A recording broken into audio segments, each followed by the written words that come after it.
오늘 함께할 강의는 인격 장애에 대해서 함께 은혜를 나누고자 합니다.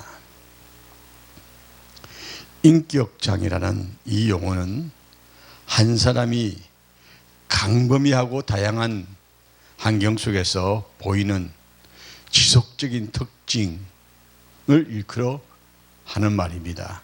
다시 말하면 인격적 특성이라고 표현할 수가 있겠죠. 보통 스트레스가 심할 때 정서적 장애와 또한 자신의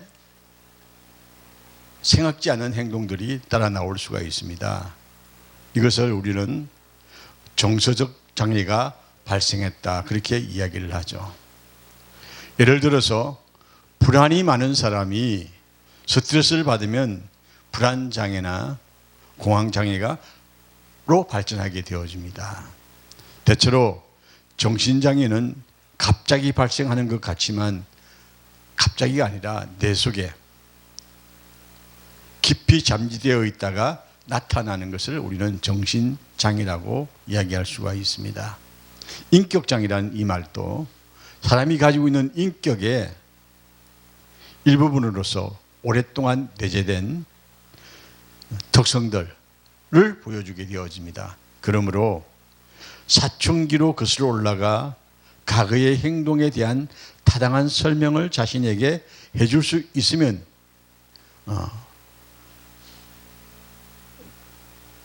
그 인격장애에 온 과정들을 우리가 살펴볼 수가 있게 되어질 수가 있습니다. 그런데 보편적으로 타당한 설명을 자신에게 해줄 수 없을 때가 많습니다. 인격의 특성은 유동적이지 않고 역기능적이어서 기능에 심각한 손상이나 주관적인 괴로움을 야기시키기도 한다는 사실입니다. 그래서 인지, 정서, 대인관계, 충동 조절 등 두 가지 이상의 그 손상이 있게 마련입니다. 그래서 당사자는 자신의 인격으로 고통을 겪거나 다른 사람들이 그 인격의 고통 때문에, 아픔 때문에 상처를 받는 사실을 인지 못할 때가 참 많죠. 우리가 흔히 이렇게 구별하면 됩니다. 정신증이라는 것은 기괴하다고 느껴지는 사람이 정신적 환자라고 볼 수가 있습니다. 왜냐하면요, 중독자가 되어지면 이런 정신적 기괴함을 느껴질 수가 있게 되어지죠. 그래서 인격 장애자는 어떻게 느껴지냐면요, 좀 까다롭다고 느껴지는 사람들이 보통 인격적 장애가 있다라고 볼 수가 있습니다. 그래서 우리가 살아가면서 너무 까칠하게 살지 맙시다. 까칠하게 살면요, 저 사람은 인격에 좀 문제가 있는 것 같아, 그렇게 생각하기가 쉽습니다. 왜냐하면 인격장애라는 것은 까다로움을 느끼는 사람에게 나타나는 현상들이기 때문입니다. 그래서 여기에 덧붙여서 신경증이라는 게 있습니다. 이 신경증은 정신증과는 좀 다른 차원이겠습니다만, 신경증은 대체로 우울증을 앓는 사람들, 불안감이 좀 많은 사람, 스트레스가 좀 많은 사람, 스트레스가 많다는 이야기는 고뇌한다는 이야기도 되겠죠. 이 공황장애를 갖고 있는 사람들이 이렇게 신경증 환자의 모습으로 분류해 볼 수가 있습니다. 자, 그러면 인격장애를 구체적으로 우리가 분류를 해 본다고 한다면 이렇게 나눌 수가 있습니다. 우리가 심리학을 공부하면서 참 다양한 사람을 많이 만나게 되어집니다. 심리학이란 결국 사람과 사람의 대면에서 얻어지는 환경들을 분석하는 것이겠죠. 그런데 대면하지 않고도 얼마든지 가능하지 않습니까? 그런데 보편적으로 이 사람은 이런 형태에 가깝다라고 우리가 평가하려고 하면 분류하는 과정들을 잘 보면 보여지게 되어집니다. 자, 그러면 첫째, 인격장애 중에서 제일 무서운 게 뭐냐면요, 분열성 인격장애입니다. 이 분열성 인격장애라는 것은 행동, 무감각, 표현력이 결핍되어져 있어서 에너지와 활기가 없는 사람을 우리는 분열성 인격 장애라고 볼 수가 있습니다. 이 분열성 인격 장애를 가지고 있으면요, 첫째, 말투가 느립니다. 단조로웁니다. 그래서 대인과의 소통 관계에서 정서적으로 측면을 파악하지 못할 만큼 느린 사람을 이야기하죠. 모든 형태의 자극에 대해서 반응을 잘 보이지 아니하고 분노와 같은 감정을 거의 표현하지 않습니다. 감정적 마비라고 표현해야 되겠죠. 자, 이런 사람들에게는 어떻게 나타나면 대인관계, 대인관계라 이 관계에서 이탈 현상을 보여줍니다. 대인관계에 무관심하고 동떨어져 있으며 혼자만의 활동을 선호합니다.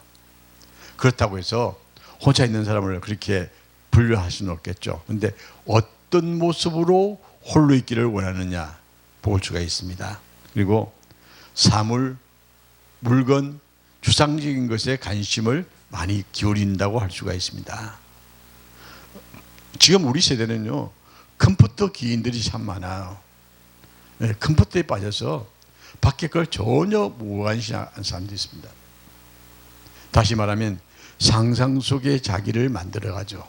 게임 속에 빠지는 아이들을 보면요, 상상 속의 자기를 만들어냅니다. 현실에서 전혀 얻을 수 없는 부분들을 그 가상현상 속에서, 가상세계에서 얻어지니까 그 속에 빠져서 헤어나지를 못하게 되어지죠. 그래서 이걸 이탈현상이라고 볼 수가 있습니다.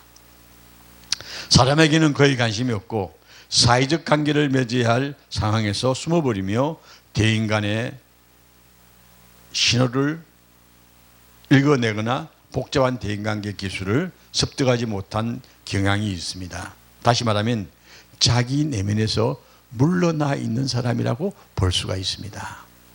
자기 내면에서 물러나 있는 사람. 제가 이 표현이 정확한지는 모르겠습니다만 자기의 내면에 있는 자기를 전혀 볼 수 없는, 숨기버리고 그와 전혀 동떨어진 세계를 향하는 사람을 의미할 수가 있습니다. 그리고 이런 사람들은 인지 유형이 빈약합니다. 다시 말하면 사고 과정이 미진하다는 이야기죠. 빈약한 상태를 이야기합니다. 특히 사회생활 영역과 사생활 영역에서 더욱 그렇게 나타난다는 사실입니다. 의사소통 초점이 없고 빗나가며 주제를 벗어나기가 쉽습니다. 우리 이야기하다 보면요, 그 이야기가 싫으면 다른 말로 말을 바꾸잖아요. 말을 돌린다고 그렇게 표현하는데 말을 바꿀 수가 있어요. 근데 이건 이 회피성 인격 장애를 가진 사람일 수는 이 대인관계가 전혀 다른 모습으로 나타나게 되는데, 이 분열성 인격 장애는 바로 이러한 것들이 초점이 없이 상황 논리에 맞지 않는 자기 마음대로 왔다 갔다 하는 모습을 보게 되어집니다. 말은 표면적으로 항상 겉돌게 마련입니다. 주의 집중, 선택하는 능력이 결핍되어져서 환경을 자각하지 못한다는 것이죠. 환경을 지각하지 못함으로 말미암아서 언제나 겉도는 삶을 살게 되어집니다. 그런데 좌상은 만족을 느낍니다. 자기 스스로는 만족하죠. 분열성 인격 장애는 자기 만족적이기 때문입니다. 남이 뭐라고 생각하든 말든 자기 마음에 맞으면 살아가는 대로, 자기 생각대로 살아가는 사람을 우리가 분열성 인격 장애라고 할 수가 있습니다. 다른 사람들의 삶에는 관심도 없습니다. 자기 반성도 결코 없습니다. 개인적인 감정이나 태도를 살펴보는 경향이 거의 없습니다. 다른 사람들은 그런 사람을 흔히 칭하기를 참 온화하다 그렇게 할 수도 있습니다. 너무 이래는 관심도 없습니다. 항상 자기 속에만 빠져 있거든요. 조용히 있을 수도 있습니다. 그래서 자신에 대한 초점이 애매모호하고 표면적인 이 표현이 전혀 없는 자기만의 세계를 갖고 살아가는 사람들, 이런 사람들이 분열성 인격 장애라고 볼 수가 있습니다. 현대인들 가운데에 컴퓨터에 빠진 아이들이 이런 모습을 참 많이 보입니다. 그러면 결코 그 아이들이 성장하면서 자기 세계 속에 빠져서 주변을 전혀 돌아보지 못하는 모습이 나오게 된다는 것입니다. 그래서 자아상은 항상 만족이죠. 이 분열성 인격장애의 자기만족적인 모습은 뭐냐면요, 다른 사람의 삶이나 자기 반성 전혀 없습니다. 개인적인 감정이나 태도를 살펴보지도 않습니다. 다른 사람들은 그런 사람을 온화하다고 이야기하지만 실상은 자기밖에 모르는 그런 사람이 되게 되어지죠. 그리고 대상에 대한 표현은 아주 미약합니다. 내면 세계가 빈약하다 보니까 자아상은 미약할 수밖에 없습니다. 불완전하며 기억이 분명하지 않습니다. 그리고 이 욕망이라고 그럴까요? 충동이라든가요, 갈등으로 인한 동료가 전혀 없습니다. 왜냐하면요, 그냥 남들이 하는 대로 살아가는 모습밖에 없어요. 그러면서 자기 세계를 굳굳이 하기 때문에 이런 사람들을 분열성 인격장애라고 분류를 해볼 수가 있죠. 자극에 대한 정서적 반응이 낮습니다. 내적 생명력, 외부의 모습과 같이 아주 둔하다는 이야기입니다. 여러분, 우리 그리스도인들의 가장 중요한 게 뭘까요? 내적 성장입니다. 다시 말씀드리면 영성이 살아있다는 이야기는 영적 나의 삶이 살아있음을 의미하는 것이 영적 성장이라고 우리는 표현할 수가 있는데, 이미 그 정신세계가 죽어버렸기 때문에 이미 정신의 세계도 이미 미약한 자아상이 없는 자기 모습 때문에 그 속에서 만족하면서 자기를 찾아내지 못하는 그런 모습을 갖게 되어집니다. 그리고 이 사람들은 방어 기제는 자기 스스로 지성화했다고 할까요? 이 사람들은 자신의 경험을 인격성이 없는 기계적인 방식으로 묘사한다는 사실입니다. 추상적이고 객관적 사실을 강조하면서도 사건이 가져오는 정서적 영향을 거의 느끼지 않는다는 사실입니다. 너무나 방어하지 않기 때문에 방어의 필요성을 거의 느끼지 않습니다. 이 방어 기제가 다시 말씀드리면 전혀 없다라고 이야기할 수가 있습니다. 남이 자기에게 어떤 공격을 해도 방어 기제가 전혀 처지지 않고 있는 그대로 자기를 보여줍니다. 그래서 이런 사람들은 분열성 인격장애라 그렇게 표현합니다만, 우리가 살면서요, 방어 기제가 너무 심해도 안 되지만 방어 기제가 없어도 안 된다는 이야기입니다. 사람은 자기 보호 본능이 굉장히 강합니다. 자기를 보호하고자 하는 이 방어 기제가 없다는 이야기는 그 사람은 자기의 내면의 세계가 없다, 그렇게 받아들일 수가 있습니다. 자, 그러면 이런 사람들은 미분화를 시킵니다. 내적 세계가 항폐화되어져 있기 때문에 흩어져 있다는 사실입니다. 역동적인 면에서는 활동력이 전혀 없다. 그래서 미분화된 인격이다. 그리고 그런 사람들은요, 자기 기본이 무감동입니다. 감동이 없습니다. 분열성 인격장애는요, 좋은 것을 보고도 좋은 줄 모릅니다. 여러분, 오늘 현대인들에게 가장 큰 아픔이 뭔지 아십니까? 이 자연이 변하고 들의 새로운 환경들이 바뀌어져도요, 관심도 없어요. 그저 묵고 사는데 급급하고 어떻게 하면 돈을 벌까, 거기에 메말라져서 정서적으로 이미 인격장애를 앓고 있는 모습들이 있다는 사실입니다. 우리는 비록 가정도 없어도요, 자연이 주는 아름다움에 감사하고 그 감사 속에 하나님을 찬양하고 하나님과 함께 할 수 있는 이 자연에 대한 감동들이 날마다 넘치시기를 주의 이름으로 축원합니다. 우리는요, 감동해야 합니다. 즐거움, 슬픔, 분노, 애정적 상태를 어느 정도 경험하면서 살아갈 수 있는 우리가 되어야 되는데, 이 인격 장애를 갖는 사람들은 그런 능력이 거의 없다는 사실입니다. 두 번째로 회피성 인격 장애를 우리가 한번 정리를 해봅시다. 이건 심리학자 밀런이라는 사람이 소개한 장애를 인격 장애의 핵심이라고 볼 수가 있습니다. 회피성 인격 장애란 사회적 비판과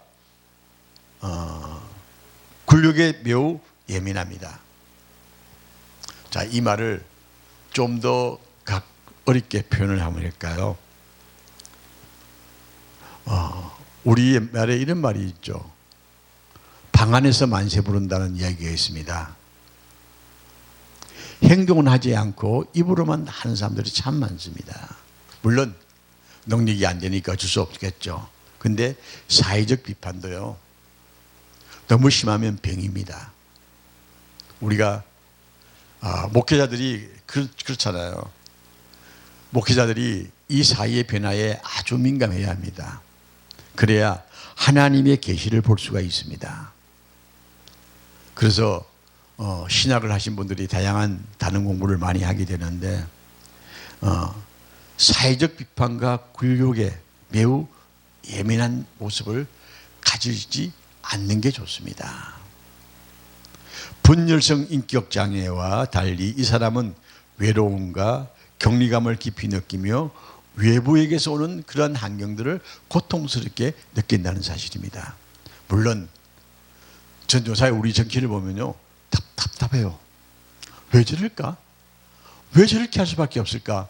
조금만 넓게 보면요, 얼마든지 아름다운데, 정말 잘할 수 있는데, 우리 대한민국 정말 잘 사는 나라예요. 우리 경제 굉장히 올라가 있습니다. 그런데 이게요, 정치인들이 다 무너뜨리고 있는 것 같아요. 답답하기만 합니다. 근데 어떻게 해야 될까요? 우리는 무릎으로 하나님 앞에 가야 됩니다. 입으로 비판과 굴욕적인 이야기만 하는 것이 아니라 하나님 앞에 아뢰면서 오늘의 환경을 뛰어넘어야 합니다. 그런 사람들은 정서적 냉철함이 없고 관계에 대한 강렬한 욕구는 있지만 어떤 시기로든 다른 사람으로부터 상처를 받지 않을까 두려워하는 사람들입니다. 이런 사람들은 종종 환상과 상상의 세계에 들어가기를 좋아합니다. 이런 사람들은 행동은 초조함입니다. 안절부절한 느낌이 확연하게 나타나는 모습을 가지고 있습니다. 매우 소심하여 아무런 해가 없는 경험에 가대 반응합니다. 이 사람은 발생하는 사건을 속에서 자기를 비웃거나 거부하는 표시로 가대 해석을 하기가 쉽습니다. 오늘날 많은 사람들이요, 정치적 문제에 과대하게 표현하는 사람들 참 많습니다. 그리고 우리 사회는 어쩐 일인지 모르겠지만 보수라고 그러면 굉장히 자기가 잘난 것 같이 보여요. 안 그렇습니다. 보수나요, 진보나요, 똑같은 사람이에요. 그런데 어느 것이 정말 옳으냐 그러냐를 우리가 분별해야 됩니다. 옳다고 생각함에도 불구하고 자기 편이 아니라고 공격하는 사람도 있거든요. 그런 사람들은 어쩌면 회피성 인격 장애의 초기의 모습이 있지 않을까 하는 생각도 해봅니다. 자, 자기를 비웃거나 거부하는 표시로 가대 해석을 하고자 합니다. 주저하는 경우가 작고 생각이 단편적이고 때때로 혼란에 빠지고 부적절한 탈선을 합니다. 신체 행동이 통제되거나 조절되지만 안절부절해서 폭발하게 되어지고 급격한 움직임으로 나타나게 되어집니다. 이런 사람들은요, 언제나 벼랑 끝에 서 있는 사람의 모습을 가지고 있습니다. 급격한 움직임, 스타카토라고 그러죠. 이건 예측할 수 없는 행동을 싹 해버리고 말죠. 그래서 언제나 벼랑 끝에 서 있어서 자기를 주체하지 못해서 급격한 행동으로 나타나게 되어집니다. 우리 정상적인 사람들은요, 가격한 언어 될 수 있으면 사양해야 합니다. 그리고 공격성 언어 좀 자제해야 됩니다. 그리스도인은요, 그런 부분들을 갖추어야 한다고 저는 생각을 하면서 하나님께서 우리에게 주신 것이 뭘까요? 사랑이잖아요. 물론 사랑할 수 없는 사람도 사랑할 때가 있습니다. 그래서 때로는 아픔도 감수하면서 위하여 기도할 수 있는 거룩한 심성들을 우리가 만들어 가야겠습니다. 매우 소심하다고 표현했는데 대인관계는 회피성이 좀 많습니다. 가까운 개인적 관계를 갖게 되는 경향, 자신을 좋아하지 않고 온전히 받아주지 않을 거라는 불확실 속에 있기 때문에 그 사람은 언제나 사람을 기피합니다. 생각으로 거리를 유지하고자 하는 의식, 또한 수치감을 느끼지 않고 창피를 당하지 않기 위해서 거리를 유지하는 것이 안전하다고 느끼는 모습이 이런 회피성 인격장애 속에 숨어 있다는 사실입니다. 사람들은요, 사람과의 만남 속에서 때로는 그럴 때가 있습니다. 아, 이 사람하고는 내가 관계가 지속되기가 힘들 것 같아. 그러면서 거리를 두게 되어지죠. 그 사람은요, 감정의 동물입니다. 좋으면 가까이 하는 겁니다. 싫으면 멀어지는 겁니다. 싫었다, 가까워졌다 하면서 살아가는 게 우리 인간관계가 아닐까요? 그래서 내가 좋으면요, 다른 사람도 좋은 사람입니다. 내가 나쁘면 다른 사람도 나쁜 사람이 되는 겁니다. 우리는 이런 인간관계 속에서 자기가 혹시나 마음의 상처로 인해서 이런 인격적인 부분에 장애가 없는지 늘 자기를 돌아봐야 한다는 사실입니다. 우리는 거절의 경험, 이 거절의 경험이 항상 우리에게 무엇이 있는가 하면요, 상대가 자신을 거절할 수 있다고 느끼기 때문에 항상 피하려고 할 때가 있습니다. 이런 사람들은 무언가 서툴고 불편해 보이며 대인 간에 주고받는 관계에서 뒷걸음을 치는 그런 모습을 갖게 되어집니다. 차갑고 위축된 것처럼 보이지만 이 사람들을 잘 알게 되면 그가 매우 예민하고 까다로우며 회피적이고 잘 믿지 못한다는 사실입니다. 관계에서 적극적으로 이탈하려고 합니다. 자, 이런 사람들에게 우리는 어떻게 해야 될까요? 그 사람이 나를 인정할 수 있도록 다가갈 수 있는 자세. 그러면 회피성 인격 장애를 치료해 줄 수 있는 자리로 가게 되어집니다. 참 제가 말로는 참 쉽지만요, 사람과의 관계가 이렇게 쉽지가 않습니다. 도망가는 사람을 어떻게 붙잡겠습니까? 그런데 붙잡을 수 있는 방법이 있습니다. 내가 마음을 여는 겁니다. 내가 마음을 열면 상대도 열게 되어져 있습니다. 이것이 하나님의 주신 관계성입니다. 자, 인지유행이라고 해야 되겠죠. 산만한 모습이 있습니다. 회피성 인격은 환경을 잠재적인 위험이 있는 상황으로 감지합니다. 그들은 충격적인 외상을 경험한 생존자처럼 경계심이 가다한 편입니다. 마음을 괴롭게 하는 내적인 생각이 쉽게 침입하고 그 생각에 집착하여서 정신적 자극을 지나치게 받아서 짜증을 많이 가지고 상대와 자충우돌하는 형이 되어지고 마는 것입니다. 여러분, 한번 사람을 가만히 유심히 한번 보십시오. 자충우돌하는 사람들이 있습니다. 그 사람들은요, 어딘가 모르게 회피성 인격 장애를 갖고 있기 때문에 이러지도 못하고 저러지도 못하고 왔다 갔다 하는 겁니다. 이런 사람들은 좌상은 고립되어져 있습니다. 이 사람들은 자신을 부적절하고 열등하다고 보게 되어집니다. 자신이 스스로 고립하고 거절당하고 공허할 수밖에 없는 타당한 이유를 쉽게 찾아냅니다. 또한 사람들은 비판적이고 배반하고 굴욕을 주는 존재로밖에 느끼지 않기 때문에 그러한 모습을 가지지 않으려고 그 사람들에게 가까이 가지 않고 혼자서 맴도는 삶을 사는 겁니다. 전 목회를 하면서 그런 경험을 해본 적이 있습니다만, 이 목회를 하다 보면요, 사람들하고 그렇게 어울리고 싶지가 않아요. 목회를 하면, 근데 그것도 잘난 거 하시겠죠? 자기는 목회자라서 잘났다고 생각해서 그런지 모르겠지만은, 사람들하고 말을 자꾸 섞어 이야기하면 내 영성이 죽는 것 같아서 사람들하고 잘 만나지도 않고 이야기를 하지 않습니다. 그러면 고립되거든요. 교회는요, 어울려야 됩니다. 대화가 있어야 됩니다. 부부관계도 마찬가지 아닐까요? 대화가 없는 부부는요, 결국은 마지막은 슬픈 결과밖에 남지 않습니다. 서로 이야기하고 서로 웃으면서 대화를 할 수 있다 그러면 그건 정말 좋은 관계라고 저는 생각합니다. 사람과 사람의 관계 속에서 항상 웃으면서 이야기를 나눌 수 있는 사람이 가까이 많이 있는 사람, 그 사람은 행복한 사람입니다. 자, 대상, 표상, 이것은요 공격적입니다. 장애가 있었던 조기 관계에 대해서 갈등이 수반된 강력한 기억을 갖고 있습니다. 회피성 인격은 최악의 두 세계를 묶여 있기 때문이죠.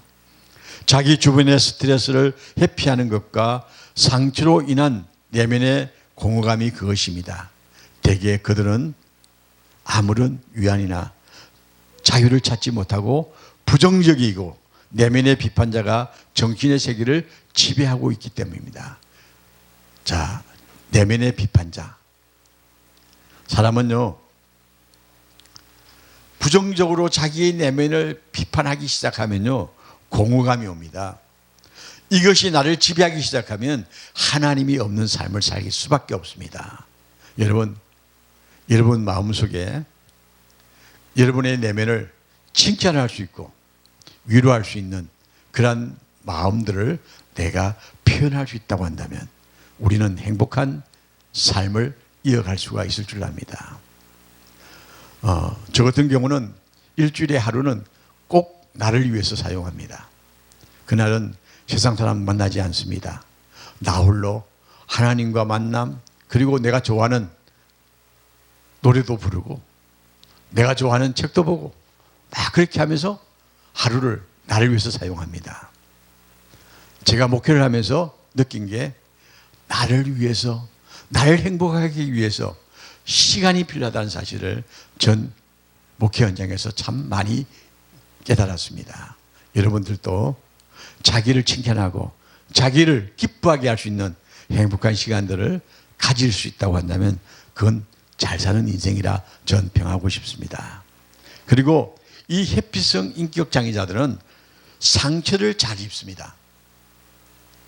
이게 참 중요한 이야기인데, 이그러진 감정들이 복잡하게 자기를 지배하기 시작하면 그 감정들을 쉽게 활성화하고 무기력한 회피성 인격을 압도하는 경향이 있다는 사실입니다. 그래서 상처를 잘 입습니다. 심리적인 영향의 지배를 받고 상처를 잘 받습니다.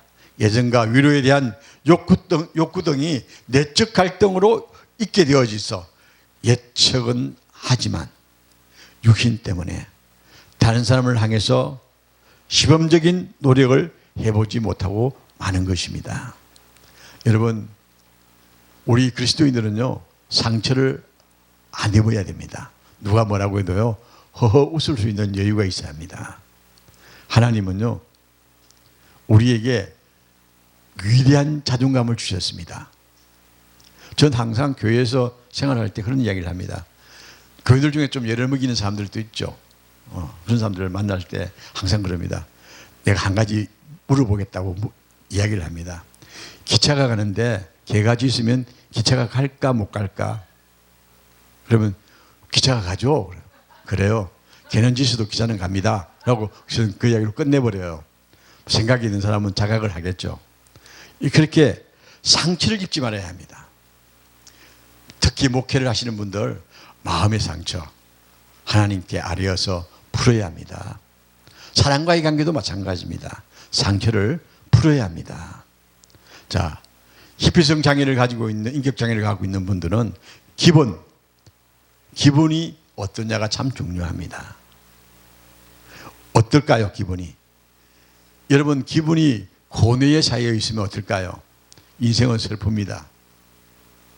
여러분의 기분이 항상 업되라는 이야기는 아닙니다. 그러나 항상 상쾌한 마음을 가져야 합니다. 긴장, 슬픔, 분노, 보이지 않는 흐름이 계속되어지면 혼란스럽고 그리고 짜증스러운 환경이 만들어지기 시작합니다. 내 속에 흐르고 있는 긴장과 슬픔과 분노의 이 강이 깊으면 깊을수록 우리는 기분은 저하될 수밖에 없다는 사실입니다. 이것을 일방적인 마비 상태로 이어질 수가 있습니다. 그래서 기분이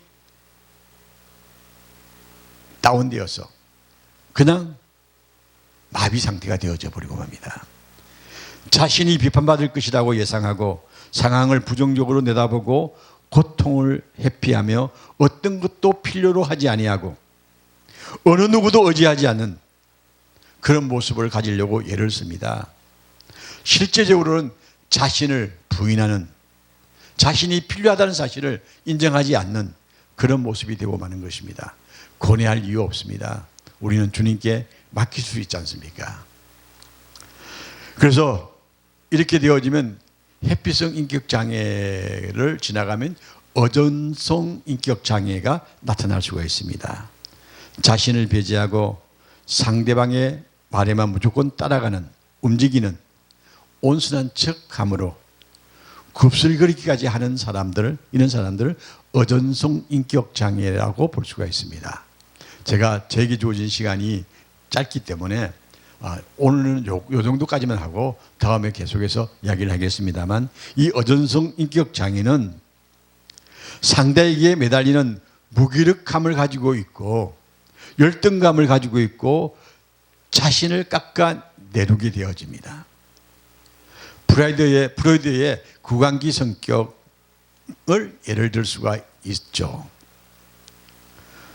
포인하는 행동이 무능합니다. 포인하는 행동이 무능하다는 이야기는 항상 저자세, 옵소형, 태도에서 무능함을 나타내기 때문입니다. 지나치게 협조적인 사람, 순응적인 행동, 순박한 모습처럼 미성숙한 모습을 가지고 있고 자기 경시를 함으로 수동적으로 행동합니다. 어정성 인격장애는 이런 모습을 가지고 있다라고 간략하게 설명을 하면서 우리가 살아가는 삶 속에 우리의 인격이 어떻게 형성되어져 있는지 바라볼 수 있는 모습을 가지면 좋겠습니다. 그래서 다음 시간에는 히스테리성 인격장애, 반사회적 인격장애, 강박성 인격장애 등 이런 인격장애의 모습들을 나누면서 다음 시간을 약속하겠습니다.